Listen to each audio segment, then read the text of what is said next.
you ever seen with your own eyes the fountain of youth? I'm sorry, could you repeat the question, please?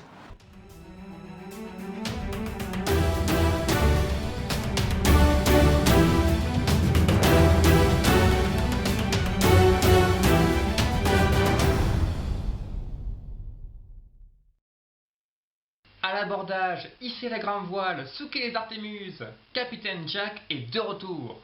Ça veut rien dire, souquer les Artémuses. Oui, pardon, j'étais un peu excité.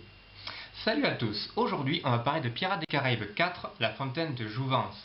4 ans après la fin de la première trilogie Pirates des Caraïbes, ce vieux briscard de Jack Sparrow reprend enfin du service et repart pour une nouvelle chasse au trésor. Et cette fois, comme le titre l'indique, il part à la recherche de la Fontaine de Jouvence. C'est jamais facile d'être le numéro 4 dans une série. Déjà, techniquement, l'histoire de la saga, elle est bouclée. Donc il faut trouver une bonne raison pour que les personnages repartent de la nouvelle aventure sans que ça sente le réchauffer. Et en plus, vu qu'ici le film arrive bien longtemps après les autres, 4 ans c'est déjà beaucoup, les studios prennent le risque de non seulement ne pas retrouver le charme des premiers volets, mais en plus ils peuvent se mettre à dos les fans de la première heure s'ils se plantent. Alors, est-ce que cette fontaine de jouvence permet à ce bon vieux Jack de profiter d'une seconde jeunesse, ou est-ce que Pirates des Caraïbes c'est désormais de l'histoire ancienne? C'est ce que nous allons voir. There'll be dangers along the way. Firstly, mermaids, zombies, Blackbeard, the pirate all pirates fear. En fait, on se rend vite compte que le film souffle constamment le chaud et le froid. Commençons par le casting. Johnny Depp et Geoffrey Rush font un retour en grande forme. Même s'ils cabotinent parfois un peu trop, on voit qu'ils sont ravis d'être là et leur énergie et leur enthousiasme sont communicatifs. Par contre, Keira Knightley et Orlando Bloom sont aux abonnés absents. Il y en a forcément qui seront déçus. Du côté des petits nouveaux, Ian McShane crève l'écran dans la peau du terrible Barbe Noire.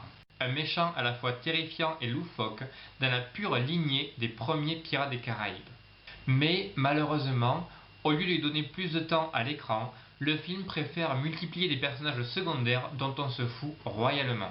Enfin, Penelope Cruz interprète Angelica, une latino piquante aussi fourbe et mutine que Jack.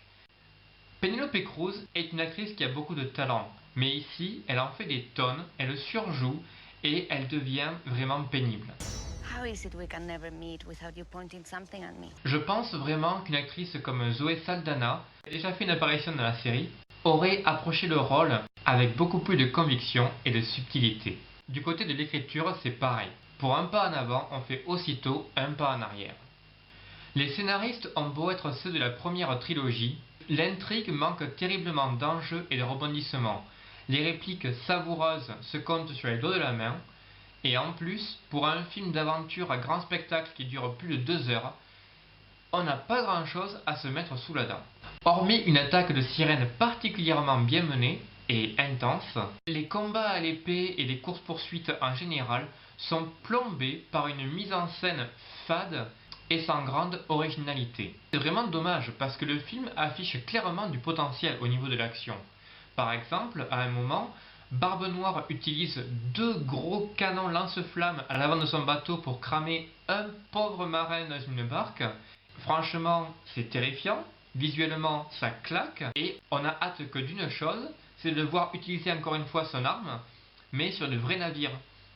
Mais ça n'arrive jamais, et en plus, si je me souviens bien, il n'y a aucune bataille navale dans tout le film. Et là, on a vraiment le droit d'être déçu. Ce qu'il faut savoir, c'est que Gore Verbinski, qui a fait la première trilogie, n'a pas réalisé celui-là. Et c'est important parce que Gore Verbinski, il s'est fait connaître avec le remake du film d'horreur Ring et la comédie déjantée La Souris. C'est quelqu'un qui a fait ses preuves aussi bien dans le suspense haletant que dans la violence grotesque à la mode Tex Avery. Il a un style visuel à la fois sérieux et extravagant qui collait parfaitement à l'ambiance épique mais loufoque des premiers Pirates des Caraïbes.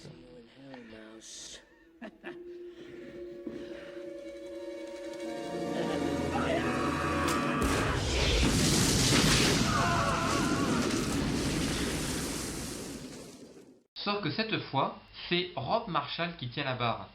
Et Rob Marshall, lui, son truc, c'est les comédies musicales et les drames larmoyants. Avec lui, l'histoire est racontée davantage à travers les dialogues, la musique, plutôt qu'à travers l'image. Les dialogues du film sont très plats, du coup il n'y a pas grand chose à raconter, mais en plus le film pêche vraiment par un manque d'envergure et de panache. Marshall pense qu'il suffit de nous balancer du Hans Zimmer à fond dans les oreilles pour que les scènes d'action aient l'air grandioses. Mais non, ça suffit pas ça. Ça, c'est simplement tomber dans la facilité et prouver qu'on est à court d'idées, tout simplement. Donc, pour résumer, si vous aimez la saga, vous serez ravis de retrouver Jack Sparrow et Captain Barbossa. Ian McShane est un méchant très réussi, et certaines scènes valent vraiment le coup d'œil. Pour le reste, avec son rythme poussif et un scénario qui tourne en rond, le film navigue en eau trouble et traîne la patte comme un vieux pirate avec une jambe de bois. Is that really necessary?